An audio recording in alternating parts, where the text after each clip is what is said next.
अंधकार है तो वो नहीं पढ़ा देगी उसको।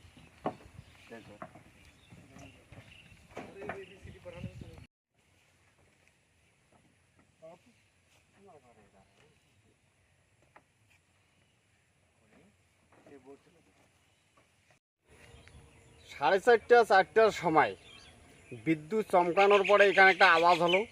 আওয়াজ হওয়ার পরে আমরা মোটামুটি 5টা এবং 5:30টার টাইমে এইখানে নদীর কিনারায় আসলাম। আসি দেখি এখানে কয়েকজন লোক দাঁড়িয়ে আছে। দাঁড়িয়ে থাকার পরে আমরা ভাবলাম এখানে কিছু না কিছু একটা ঘটনা ঘটেছে। ঘটার পরে এক আহরতকে জিজ্ঞাসা করলাম কি হয়েছে ওখানে। ওই আহরত বলল বলে এখানে বিদ্যুৎ চমকা বা বজ্রাঘাত হয়ে এইখানে পুলিশ কনস্টেবল বিএসএফ মারা গেছে। গেলাম ওখানে যায় দেখি যে লৌকো মাঝি আছে ওখানে, অন্য কোনো বিএসএফ নাই। তারপরে ওয়ারলেসের দ্বারায় বা ফোনাফোন করি দেখলো, দেখার পরে অনেক বিএসএফ এখানে আসলো। আসার পরে আমরা কয়েকজন গ্রামবাসী সহ ওই বিএসএফ গাড়িতে উঠে দেই। আপনার নাম? আমার নাম জহুরুল হক। কখন আনুমানিক কোন সময়টা? সময়টা মোটামুটি 6টা বাজেনি, এইরকম টাইমে আমরা উঠে দিছি গাড়িতে। তার আগেই ঘটনা ঘটেছিল? হ্যাঁ, এর আগে ঘটনা। जगह बना लिया ना फिर कट जाता है। अभी तो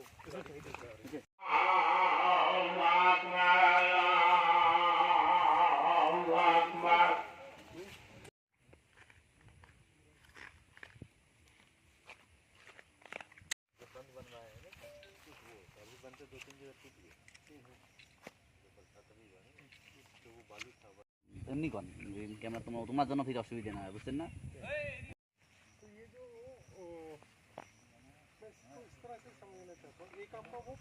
जी सर।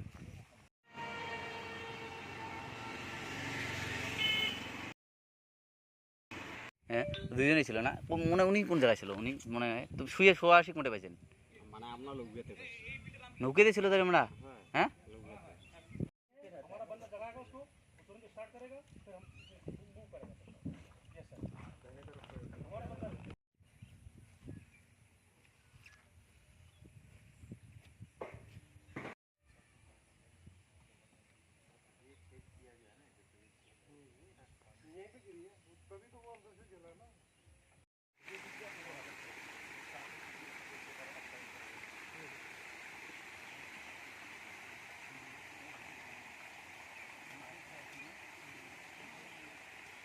শ্রীমা ক্লিনিক ও দিনহাটা হেলথ কেয়ার সেন্টারে রোগী দেখছেন প্রখ্যাত চিকিৎসক ডক্টর উজ্জ্বল আচার্য, এক্স সিনিয়র হাউস সার্জন, স্ত্রী ও প্রসূতি রোগ মেডিকেল অফিসার, দিনহাটা মহকুমা হাসপাতাল। এছাড়া এখানে একই চাঁদের তলায় রয়েছে আল্ট্রাসোনোগ্রাফি, ফিজিওথেরাপি, ল্যাবরেটরি, ওষুধের দোকান, ডিজিটাল ইসিজি ও বন্ধ্যাত্ব রোগীদের পরামর্শ শিবির। নাম লেখাতে যোগাযোগ করুন 7076464165 এবং 9647600660। শ্রীমা ক্লিনিক ও Dinhata health care centre, Dinhata.